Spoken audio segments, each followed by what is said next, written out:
오늘 말씀의 제목은 제일 맛이 있는 함께라면, 제일 맛이 있는 함께라면 이라는 제목을 가지고 하나님 말씀 전하겠습니다.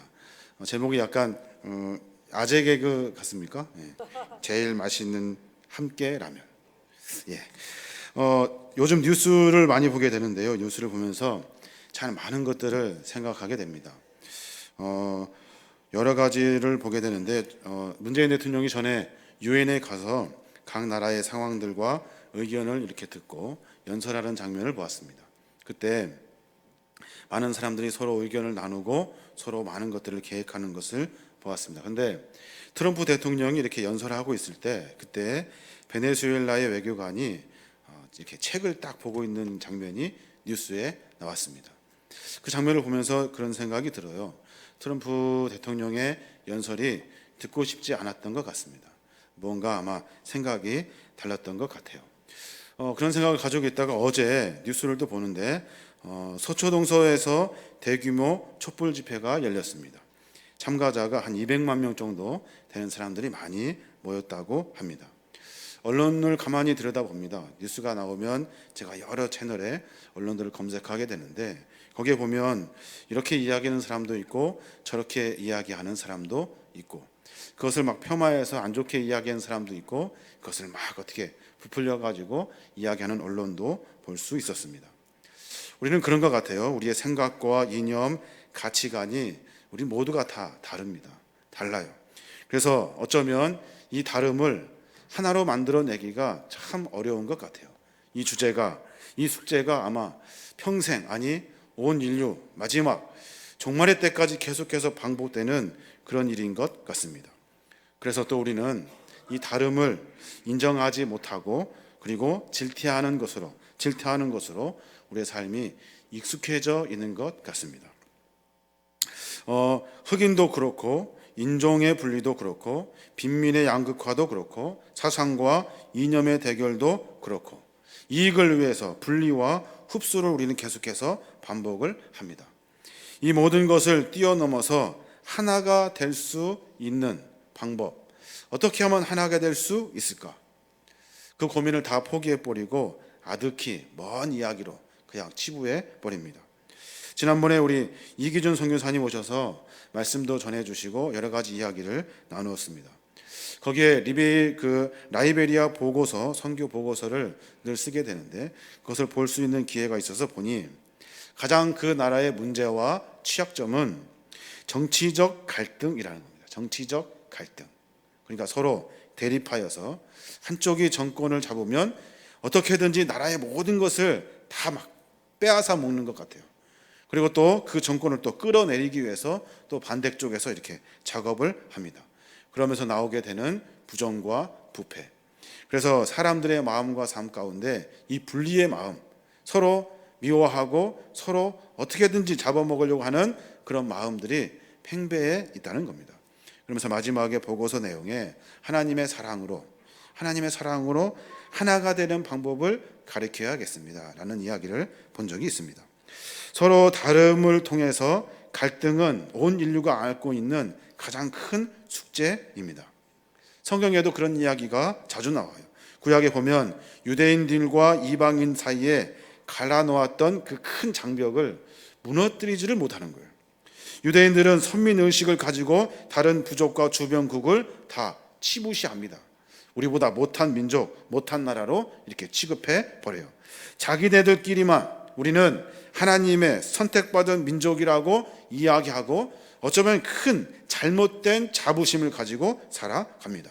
이방인들 모두가 다 자기네들의 들러리라고 생각하는 거예요. 거기서 매번 그들은 소멸시켜도 되고 없어져도 된다고 생각하는 거예요.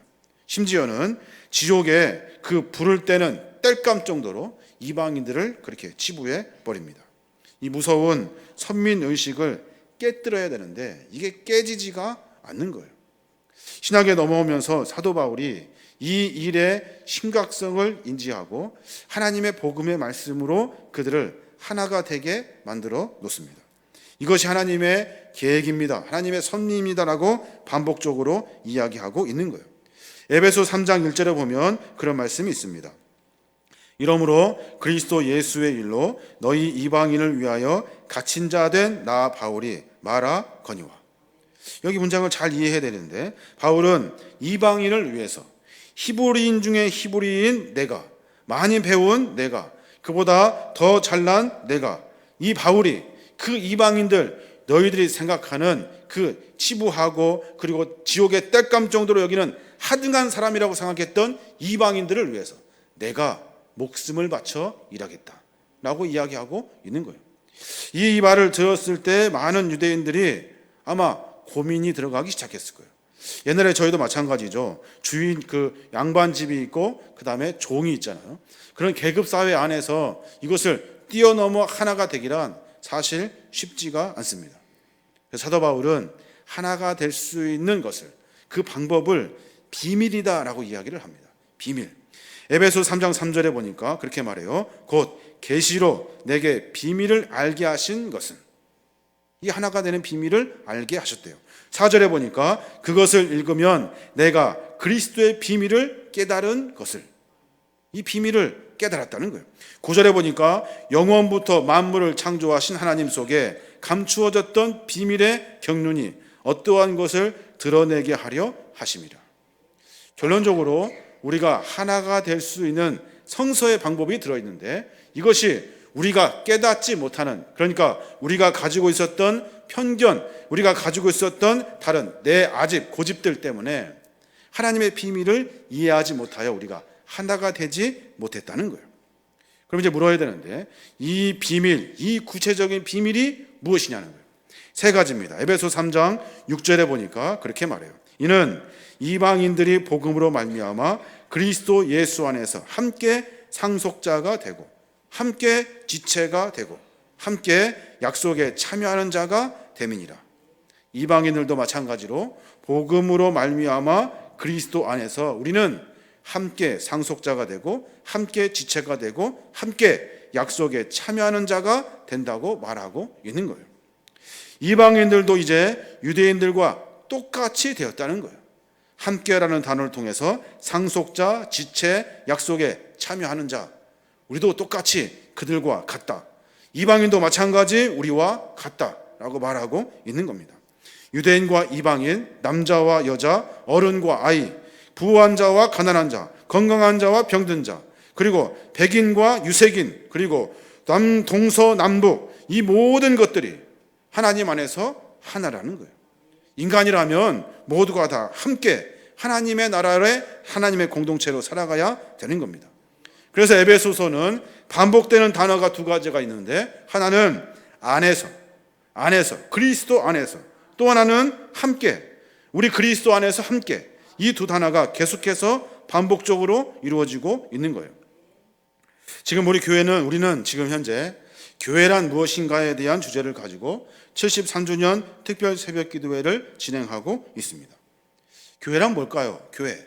많은 교회가 있어요. 교회란 도대체 뭘까요? 결론적으로부터 말하자면 예수 안에서 함께하는 공동체가 교회입니다. 예수 그리스도 안에서 함께할 수 있는 공동체가 교회인 거예요. 그래서 교회는 분리되는 것이 아니라 교회는 예수 그리스도의 사랑으로 똘똘 뭉쳐 있어야 하는 것이 교회가 되는 거예요. 우리는 원래 그리스도 밖에 있었습니다. 이스라엘 나라 밖에 있던 사람들처럼 우리는 죄인이었고, 그리고 주님에 합당하지 않은 외인이어서 그 죄 밖에, 그리스도 밖에 있었어요. 그런데 하나님은 우리를 위해 십자가에 달려 돌아가시고 세상에서 세상을 쫓으며 그저 걷어지는 것, 그것만 소망을 가지고 살았던 우리에게 참 생명을 주셨고, 그리고 천국이라는 소망을 우리에게 허락해 주신 거예요. 그래서 우리는 그리스도, 예수, 그분의 십자가의 피로 말미암아 서로 하나가 된 거예요. 너도 죄인, 너도 죄인, 너도 죄인, 다 죄인이지만 그리스도 안에 있으면, 그리스도의 십자가의 보혈로 우리가 그것을 믿고 의지하고 하나님을 찾으면 우리는 모두가 다 하나가 되는 거예요. 그러면 그리스도 일원이 된 우리가 어떤 자가 되는지 사도 바울은 아까 제가 설명드린 세 가지로 이야기하고 있어요. 하나는 상속자, 하나는 지체, 하나는 약속에 참여하는 자. 이 세 가지가 예수를 믿는 순간에 우리에게 나타나는 하나님의 축복이라는 거예요. 누구를 미워하고 원망하고 그리고 다른 것들이 아니라 우리는 모두가 다 함께 하나님 안에서 이 세 가지의 축복을 받은 자라는 겁니다. 먼저 상속자. 상속자가 뭐예요? 상속자는 가문의 대를 이어서 재산이나 아니면 가문의 정신이나 가문의 얼을 이렇게 이어받는 사람이 상속자입니다. 상속자, 예수를 믿을 때 그때 그 순간에, 그러니까 내가 예수 믿기로 작정하고 주님을 고백하는 그 순간에 하나님은 우리를 상속자 삼아 주신대요. 그래서 하나님으로부터 이어져 내려오는, 그래서 믿음의 가문들이 이어져 받을 수 있는 하나님의 은혜의 축복을 상속받게 되는 거예요. 그래서 로마서 8장 28절부터 보면 그렇게 말해요. 우리가 알거니와 하나님을 사랑하는 자 곧 그의 뜻대로 부르심을 입은 자들에게는 모든 것이 협력하여 선을 이루느니라.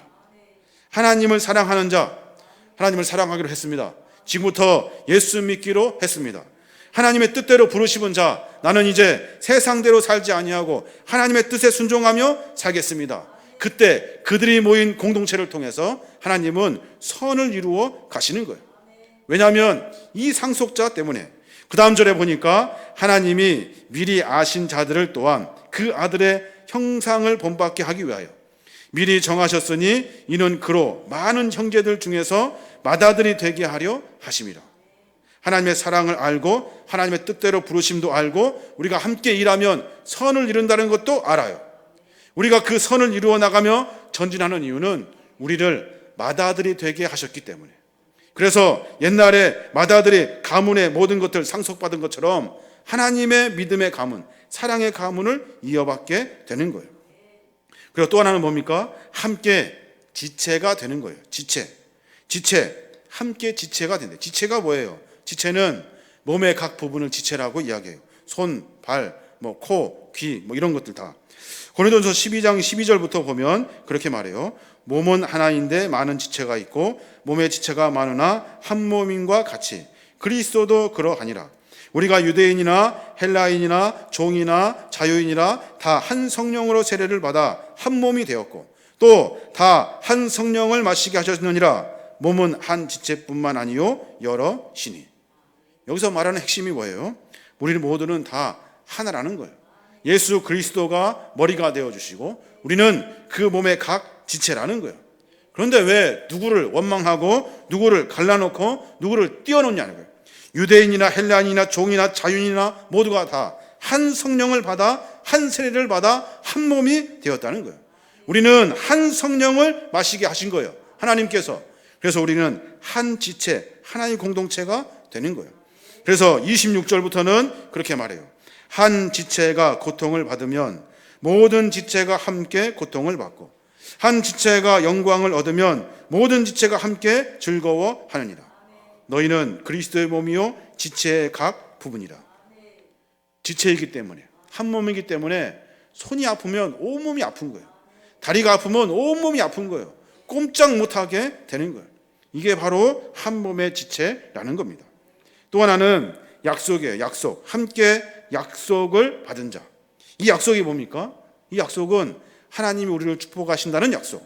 이 약속은 죽을 수밖에 없는 우리들을 건져주셔서 하나님의 소망, 천국의 소망, 하나님의 나라에 대한 소망을 우리에게 허락해 주신 거예요. 이게 바로 약속이라는 겁니다. 그러니까 하나님 안에 거한 자들, 하나님을 믿기로 작정한 사람들은 모두가 다 이러한 세 가지 축복을 받아 누리게 되는 거예요. 그럼 이제 반대로 조금 물어봐야 돼요. 왜 예수 그리스도 안에서 우리가 함께해야만 하는 거예요? 왜 우리가 예수 그리스도 안에서 함께 있어야 하는가? 세상은 개인주의를 말합니다. 개인의 재주와 달란트를 강조합니다.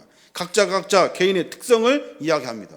근데 성경은 우리 모두가 다 하나라고, 한 공동체라고 이야기하고 설명하고 있는 거예요. 왜 우리는 교회 안에 하나가 되어야 하냐면, 첫째, 혼자 있으면 매우 위험하기 때문에 그렇습니다. 혼자 있으면 여러분 매우 위험해요. 세상은 우리를 그냥 내버려 두지 않습니다. 혼자 있을 때 시험 들고 넘어지는 거예요. 아담과 하와가 둘이 떨어져 있을 때 하와는 유혹을 받습니다. 그때 아담이 옆에 있었더라면 그러지 맙시다. 이건 하나님의 명령에 어긋난 일입니다. 하나님이 그거 먹지 말라 했습니다. 하지 맙시다 하면서 다시 돌아들 수 있어요.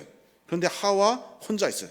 먹음짓도 하고 보암짓도 하고 탐스럽기도 하고 혼자 그 시험을 이길 수가 없어요. 탕자도 마찬가지. 아버지 집을 떠나 먼 곳으로 갔을 때 죄의 길에 드러나기 시작하는 거예요. 그 길에 한 발짝 한 발짝 드러나 빠질 수 없는 그 죄악된 길로 빠져가는 거예요. 어떤 사람이 예루살렘에서 여리고로 혼자 내려가다가 강도를 만나요. 강도. 혼자 내려가다가 강도를 만나요. 그래서 그 강도를 사마리아 사람들이 그를 데려다가 어디에다 갖다 놓습니까? 여관에다가 갖다 줘요. 여관은 어디입니까? 공동체가 있는 곳이에요. 그곳에서 보살핌을 받고 사랑을 받아 하나님의 다시 일어설 수 있도록 한 거예요. 공동체는 그런 역할이 있는 거예요. 또 혼자 딴짓하던 아간, 남들은 다 전쟁하고 하나님 말씀대로 전리품을 챙기지 않는데 아간은 혼자 떨어져서 전리품을 챙기느냐 정신이 없어요. 죄악 가운데 자기도 모르게 빠져가는 거예요. 결론은 어떻게 됐습니까? 아간과 가족은 온 가족이 함께 돌무더기가 됩니다. 돌무더기가. 여러분, 혼자 있으면 매우 위험합니다. 어렵고 힘들 때 믿음의 동역자들을 만나야 되고, 어렵고 힘들고 자꾸 시험에 빠져들 때 같이 도움을 청할 수 있는 사람에게 도움을 청해 만나서 회복이 되어야 하는 거예요. 왜 우리가 함께 해야 하냐면, 또 하나는 함께 하면요 상상하지도 못할 일들이 벌어지기 때문에 그렇습니다. 오늘 전도서 4장 10절에 보면 그런 말씀이 있어요. 홀로 있어 넘어지되 붙들어 일으킬 자가 없는 자에게는 화가 있으리라. 혼자 있어서 넘어지고 그를 붙들어 일으킬 줄 자가 없으면 화돼요. 화를 만나게 된대요. 그래서 우리는 함께 무언가 해야 되는 거예요. 그래서 마태복음 18장 19절에는 또 이렇게 말해요. 너희 중에 두 사람이 땅에서 합심하여 무엇이든지 구하면 하늘에 계신 내 아버지께서 그들을 위하여 이루게 하시리라. 두세 사람이 내 이름으로 모인 곳에는 나도 그들 중에 있느니라. 하나님께서 우리에게 말씀하시는 거예요. 너희들이 함께하면 하나님의 권능과 능력을 만나게 하신대요. 두세 사람이 모인 곳에 하나님도 함께 계신다고 약속해 주시는 거예요. 엄청난 시너지의 효과가 일어나는 겁니다. 전도서 4장 11절부터는 뭐라고 이야기합니까? 또 두 사람이 함께 누우면 따뜻하거니와 한 사람이면 어찌 따뜻하랴. 함께 추워서 어떻게 될 것 같은데 같이 있으면 그 고비를 넘길 수 있다는 거예요. 다음 절 한번 볼까요? 다음 절 12절 말씀. 12절 말씀을 보면 그렇게 말해요. 한 사람이면 피하겠거니와 두 사람이면 맞설 수 있나니 삼겹줄은 쉽게 끊어지지 아니하느니라. 한 사람이면 패해요. 두 사람이면 맞설 수 있대요. 삼겹줄은 쉽게 끊어지지 않는데요. 이 삼겹줄은 튼튼한 줄이 된다는 거예요. 생각지도 못한 시너지 효과가 나타나게 된다는 겁니다. 그래서 성경은 반복적으로 함께할 것을 강요하고 있는 거예요. 모두가 함께 있을 때 하나님이 기뻐하시는 교회 공동체의 모임이 된다는 겁니다. 의사이면서도 상담가인 그 폴 트리니티라는 그 사람이 있습니다. 그 교수님이 계신데 그분이 그런 말을 써 놓았더라고요. 우리가 세상에서 혼자 할 수 없는 것이 두 가지가 있습니다. 하나는 결혼은 혼자 할 수 없잖아요. 꼭 짝이 있어야 되잖아요. 결혼은 혼자 할 수 없대요. 그리고 또 하나는 그리스도인이 되는 것을 혼자 할 수 없대요. 그리스도인이라 한다면 옆에 믿음의 동역자들이 있어야 하는 거예요. 혼자 신앙생활하고 혼자 뭘 이루는 것이 아니에요. 그것은 하나님 나라의 그 본제 목적에 어긋나게 되는 거예요. 혼자 있으면 넘어지고 혼자 있으면 시험 들고 혼자 있으면 빠져가는 거예요. 옆 사람이 함께 도와주고 일을 협력할 수 있어야 하는 겁니다. 오늘 저는 설교 제목을 놓고 상당히 많이 고민했습니다. 우리 복역자들에게 같이 물어보기도 하고 어떤 사람들은 하지 말라고 하는 사람도 있었어요. 여러분, 세상에서 제일 맛있는 라면은 무슨 라면이라고요? 함께 라면이에요. 굉장히 유치한데 세상에서 가장 맛있는 것은 함께 라면이에요. 함께. 최고 맛있는 라면은 함께 하는 것이 제일 멋지고 제일 좋은 겁니다. 우리 교회가 초대교회처럼 늘 같이 함께 부득이며 살 수는 없잖아요. 그런데 믿음의 공동체로 함께 엮여져서 시간마다 모여서 함께 주 앞에 예배하고 주께 기도하는 이유가 바로 여기에 있는 거예요. 이 비밀을 사도 바울이 수많은 사람들에게 전해주고 싶은 거예요. 이 비밀로 하여금 하나님의 은혜를 나누는 사람들이 주의 복음이 식어지지 않도록 전달할 수 있도록 그 일을 감당한 거예요. 저는 지금 두 가지를 진행하고 있습니다. 하나는 특별 새벽 기도회를 진행합니다. 이제 10번 중에 4번 남았습니다. 4번. 한 번도 안 나오시는 분들 한 번쯤 나오셔야 돼요. 나오셔서 함께 기도하고 왜 새벽에 이렇게 어렵고 힘들게 나오는지 오셔서 확인해 보셔야 하는 거예요. 오셔서 함께 기도하고 함께 하나님께 맡기고 하나의 공동체로 주의 사명을 맡는 거예요. 내가 하나님께 기도할 일이 있다면 몸부림치며 기도하는 자리에 서야 하는 거예요. 2-3 사람이 모인 곳에 내가 너희와 함께한다고 약속해 주신 주의 말씀을 붙들어야 하는 거예요. 한 가지는 전교인 한마당 체육대회를 준비하고 있어요. 설교가 무슨 광고 같아서 죄송한데 한마당 체육대회 1년에 한 번 정도는 온 교회 성도들이 함께 모였으면 좋겠어요. 주일학교, 영하부 아이들부터 어른에 이르기까지 전체 모두가 다 함께 모였으면 좋겠어요. 요즘은 체육대회라는 것이 조금 이렇게 좀 귀찮기도 하고 불편하기도 하고 그런 경우가 있어요. 그래서 저희가 고민해서 아주 재미있게 준비를 했어요. 명 MC도 저희가 섭외를 해놨고 프로그램 진행들 이런 거 다 하나씩 타임별로 체크해가면서 불편하지 않도록 다 만들어 놨어요. 함께 라면, 제일 맛있는 함께 라면을 그날 함께 드셨으면 좋겠습니다. 함께 모여서 함께 그랬으면 좋겠습니다. 우리 모두가 다 하나님이 원하시는 비밀은 함께 하는 겁니다. 함께 함으로 우리 모두 계림의 공동체가 주의 은혜를 만나 거룩한 사명들 잘 감당하시는 믿음의 종들 되시길 바랍니다.